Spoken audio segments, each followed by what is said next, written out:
Assalomu alaykum, hurmatli tomoshabin, kanalimizga xush kelibsiz. Kanalga yangi bo'lsangiz obuna bo'lishni va like tugmachasini bosib qo'yishni unutmang. Diqqat qiling, bizda tezkor xabar.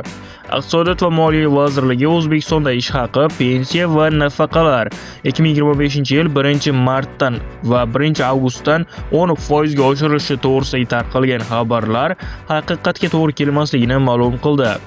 Ish haqi va pensiyalar bo'yicha har qanday rasmiy ma'lumotlar tegishli davlat organlarining rasmiy manbalari orqali e'lon qilinadi, deyiladi vazirlik xabarida.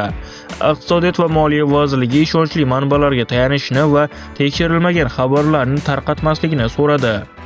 O'zbekistonda oxirgi marta 2024-yilning sentyabrida pensiyalar va nafaqalar 15% ga oshirilgan edi. Xususan, pensiyani hisoblashning bazaviy miqdori oyiga 428 ming so'm, yoshga doir eng kam pensiya miqdori oyiga 834 ming so'm etib belgilandi. 1-oktyabrdan budjet tashkilotlari xodimlarining maoshi 10% ga, o'qituvchilar va tibbiyot xodimlarining maoshi esa 15% ga ko'tarilgandi.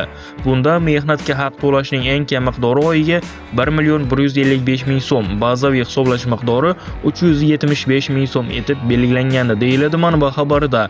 Kanalga yangi bo'lsangiz obuna bo'lishni va like bosishni unutmang.